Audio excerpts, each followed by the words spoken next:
Hey everyone, Genome here, bringing to you my latest contest entry. This entry is for Comic Bags 22's 100 subscriber contest. So first of all, you've recently surpassed 100 subs, so big congrats on that. I think you're sitting around $1.25 right now, so congratulations on that. His rules are pretty simple. You need to be subscribed to him, which I already am. And you need to list your top 5 favorite overall comics. This doesn't necessarily mean your most valuable comics or anything like that, just your top 5 favorites. And 3 key comics in your collection, you know, ones that something special happens, and maybe a new character is introduced, maybe it's an incredibly important piece of a timeline, something like that. So, you know, pretty simple contest terms, and hopefully I can make the backstory of each one a little bit interesting, because they're not all by overt value. I don't even really have that many valuable comics anymore. I'd say 25 years ago, 3/4 of my comic collection got ruined by a busted pipe in a wall in the closet where I was keeping stuff, and I've never rebuilt after that because I kind of got out of it for many years. So anyway, without further ado, let's get on with the contest. So let's go ahead and start with my top 3 key comics. What I did was I kind of specified first appearances of something. So in this case, all 3, of which there are sometimes multiple issues, but we'll just try to keep it to 1 in the description anyway. Something new has happened, a new team was introduced, a new character, or in one case, a new concept for an existing character, so that was kind of cool. So anyway, let's get on to it. So my first is going to be Mighty Thor 411. Okay, and this one, get this light out there. So this one is kind of just a run-of-the-mill, you know, Thor 2-parter. But it does introduce a new team to Marvel. And that team, which is actually highlighted on the cover of Mighty Thor number 412, is the New Warriors. Now, granted, the New Warriors are not exactly the greatest team ever envisioned by Marvel.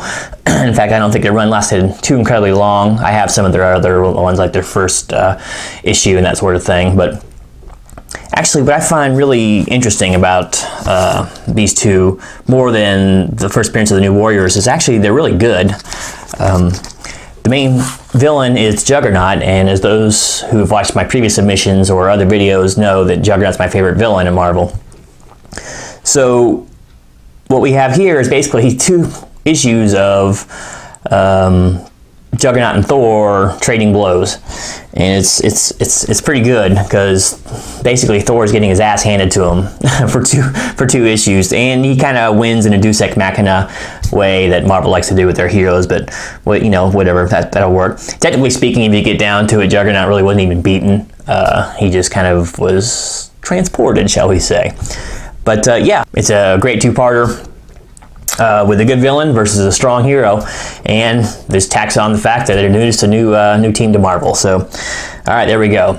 So my second submission is going to be Secret Wars number 8, and you probably can't read it from there, but there's a little thing down there that says, "And a costume was born." Oh, amid the chaos, there comes a costume.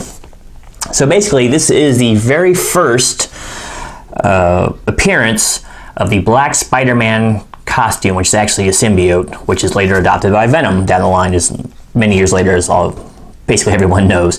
But this is where it got its start. So, and once again, the Secret Wars story arc was really good, both of them, 1 and 2. And I thought that was kind of cool. It's just kind of keeping with the Keystone. Says, you know, the costume plays a very vital role in basically everything after, whether it's with the creation of Venom and a lot of Spider-Man story arc. And finally, my third key issue is going to be Captain America number 362. This is a 6-part story arc for Captain America, but really what's not important, you know, the actual story arc was pretty good. This is actually the very first appearance of one of my top, 5 or 6 villains in Marvel, and that's Crossbones, and my favorite Captain America villain. And he actually makes his serious debut in the next 2 issues, in 363 and 364. But yep, this is their first meeting, and I hazard to call this a key issue because, or a first appearance, because Crossbones only appears in like the background of like one panel in this book. But hey, it's listed as his first appearance, so first appearance it is. So it's pretty cool. I actually found this many years later by accident. I wasn't even looking for it. It was kind of hard to get back then. You know, people got to realize back when I was collecting, you know, back in the 80s and 90s, you know, we didn't have Amazon and we didn't have the internet, and so you kind of had to go by what you found in the comic store, and if the LCS didn't have it, well, you just out of luck, you know, unless you're pen pals with somebody in another state that could get them over to you. But anyway, all right, so those are my top 3 key issues. Now moving on to my top 5 favorite comics of all time. I kind of run the gamut a little bit between publishers and you know, just books themselves. So my first one might be a little odd in the realms of comicdom, but not so odd for me, for those that know me and who know what a big fan of Robert E. Howard that I am and his Conan books. So my first one is probably my favorite. Conan's huge, a huge book of all time for comics, and that's Savage Sword of Conan number 101. But it's just great, and you know, it's a pretty standard fare kind of Conan story. He's got friendships, and of course he fights bad guys and slays lots. But it's all, I love the art style in this one, and it's all in black and white. But it's just a great adventure as far as comics goes, and it's self-contained like most of his stories were, and just it very much befits the character as originally written. I know L. Sprague de Camp did some more stories afterwards that weren't quite as good as Robert Howard's, but this reminds me of a lot of later works by Mr. de Camp or whatever. But yeah, it's just a great story, and actually the Conan comic series doesn't get a whole lot of love, but they were really good. You know, back in the day, most of the art was pretty decent, and like I said, Conan himself lends himself really well to single issues, not having to have some huge story arc to keep things in line, and he didn't tie in time-wise with anyone else in the Marvel Universe, so they could do pretty much everything they wanted with him. And plus, of course, he's a lot more of a human character, and you know me, I have an affinity for those in comics. So Savage Sword Conan number 101 would be number 5. Number 4 would be Captain America number 378, and I've done a few different videos on this story arc. This is the Streets of Poison story arc, and it's actually my favorite story arc in all of comics. And this is the final issue of it. And there's a lot going on in this issue. Long story short, you have a depowered Cap going up against one of his great rivals in Crossbones and beating him. You know, he has to fight dirty. This is Cap, you know. He's not a dirty fighter. Well, Cap, he has to fight dirty to win because he can no longer just overpower Crossbones. And it's got a lot of stuff in there. It's got the tie-up of a little subplot there involving Red Skull and the Kingpin. It's just real good writing. It's done by Ron Lim, so of course the art's just astounding and good. What really, I don't want to ruin this, so a little bit of a spoiler if you've never read this and plan on reading the story arc in the future, the Streets of Poison one.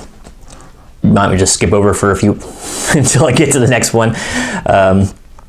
But basically, at the end of the story arc, Cap is given a choice. See, his blood was contaminated by methamphetamine, I believe it was, toward the very beginning of the story arc, and it had messed him up mentally and physically. So they had to give him a full blood transfusion, which removed the super soldier serum out of his bloodstream. So he's just a man at that point, a normal man.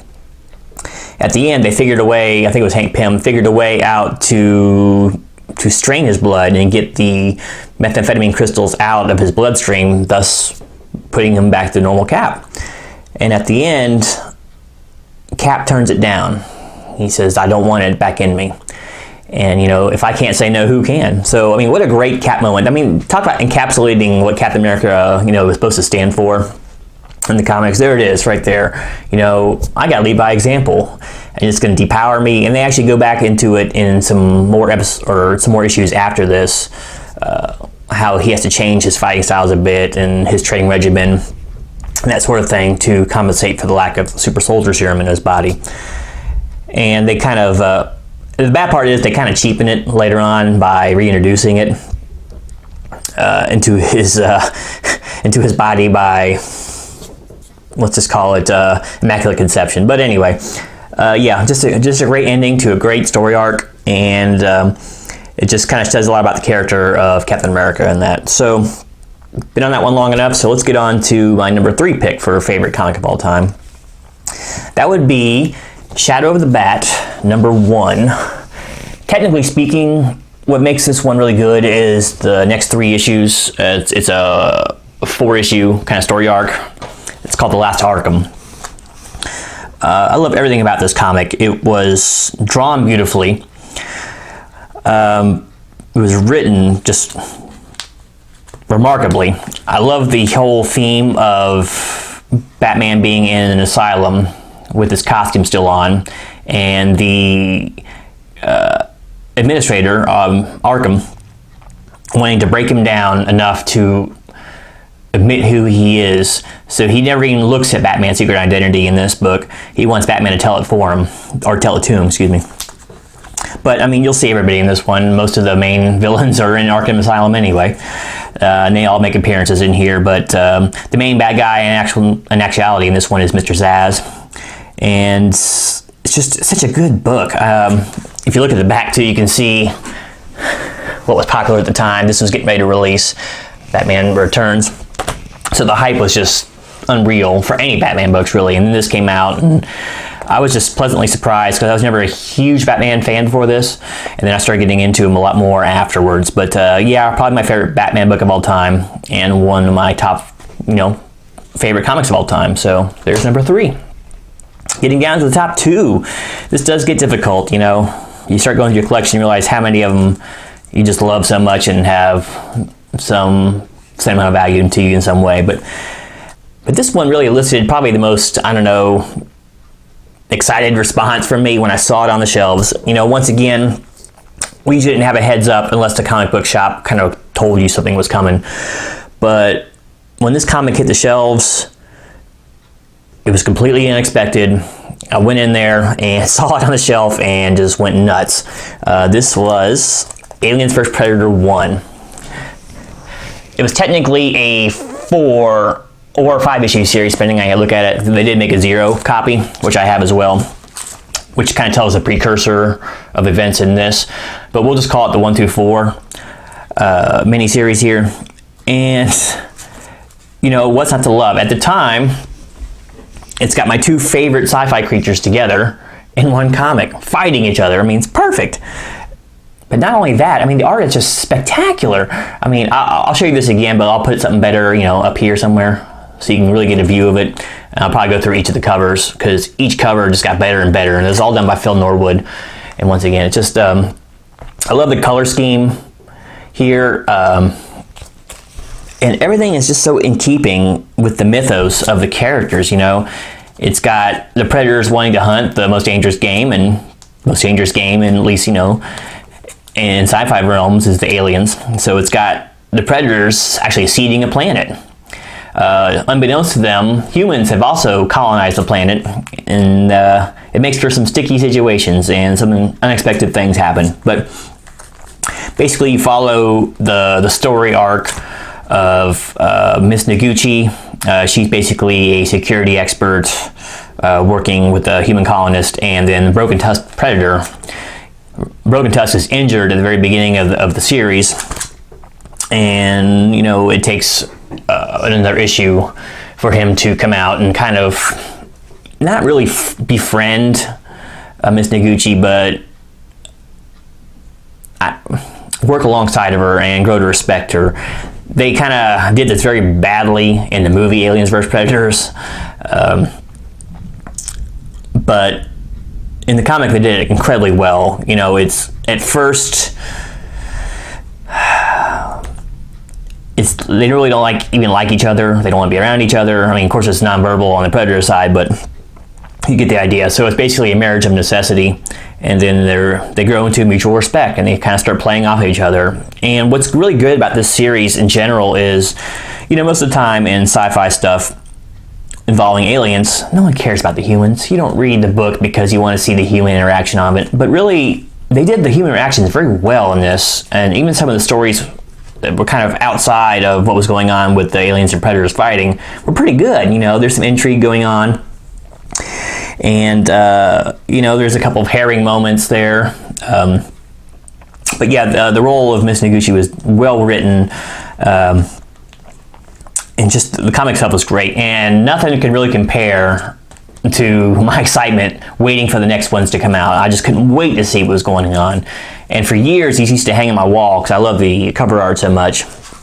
But yeah, that's got to be, it was very close to being my number one, just because of how much it kind of sparked the imagination. And you know, look what it's brought in the future. It's brought movies, it's brought game upon game. Actually, the very first Aliens vs. Predator game was pretty good too on PC, which I still play on Steam time to time. But yeah, so just great work, and gotta love Dark Horse for putting out some pretty risky stuff. But that one's probably pretty low risk as far as they go, because they had a good properties to work with. But anyway, let's move on to number one. So what's my number one favorite comic of all time? Well, if those who've once again seen my other videos on, you know, subscriber contests or discussing some comic book things, everyone knows my favorite character in comics is the Punisher. I always loved him as a character. I mean, he's as human gets. You know, Captain America is human, but he's meta-human, you know. The super soldier serum makes him beyond what a human can do.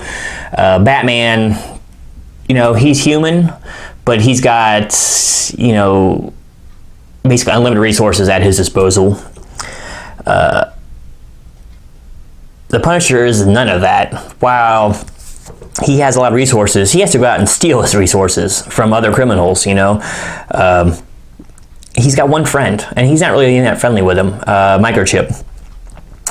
And, you know, he's got a pretty tragic backstory, and he's got one that's a lot more believable than most comic backstories. You know, Superman is never corrupted by his power, not really. Spider-Man, you know, same thing. He's good guy. It doesn't matter what happens to him, even though he is so far beyond other humans that you think eventually he would start getting to him a little bit, and he might start making some more selfish decisions, you know. But basically, those guys never falter in their good outlook, you know. The Punisher has no such compunctions. He's not good. He's an anti-hero, you know. His enemy is anyone who's bad. He doesn't, other than maybe like Jigsaw or the Kingpin, he doesn't have an arch nemesis. He hates drug dealers. He hates, you know, rapists, murderers, people like that. He just goes and kills them. Now, whether this is a good societal message, obviously it's not, but you can understand his motivation. His family was killed by drug dealers. I know they changed it in the Netflix series quite a bit, actually. But his family was killed by drug dealers, just, you know, everyday mafioso, whatever, drug dealers. So he decides to take vengeance on basically all elements of crime. You know, he has no superpowers. He just uses guns. But his draconian response just makes a lot of sense. So for that, I'm going to list Punisher number one as my favorite comic of all time. Another thing that's interesting about it, not that this comic is all that great on its own, it's just the, you know, the standard Punisher comic. There's a lot of ones that are written better. But as a, 13-year-old youth, you know, this was a substantial amount of money for me. I think this was $50 back then. It was a hot comic. This and Punisher War number one was just, the price was just amazing on these. I might even paid $75 back then. I cannot remember, but it was a lot of money to me back then. You know, considering I was cutting grass in the neighborhood every now and then for some change, you know. But yeah, so a pretty substantial outpouring of money had to go out my way, and I actually had to order it special from LCS, which is not something I did back then, really. You know, once again, you're a teenager with, you know, $3 and $4 in your pocket. You don't usually spend. You just take what's on the shelves for the most part, you know.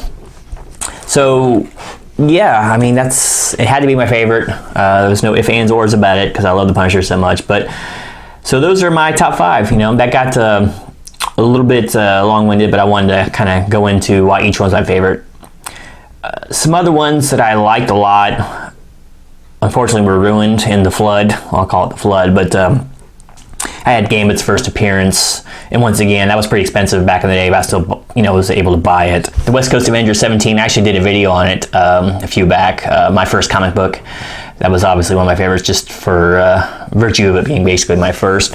The X-Men 1 revamp that Jim Lee did. I mean, who can't love that and all of its stuff? But I mean, really, you can just go on and on and on. There's always favorites to be had. So there you have it. There's my top 5 favorite comics of all time and my top 3 keys of all time. So Comics Bags 22, there's my submission. I hope you liked it, and best of luck on hitting 200 subs. I'm sure you'll do that pretty quickly, as you seem to have shot up pretty quickly in your sub count. So stay tuned for more submissions here shortly. Hopefully this weekend I can get a few more videos cut out. It's just so busy this time of year. I don't have a lot of time to be shooting and editing videos. But in any case, thanks for watching. Please don't forget to like and subscribe. Don't forget to subscribe to Comic Bags 22, his channel. He's doing comic calls quite often and all that. So yeah, give his channel a check out and sub. And this is Genome, out.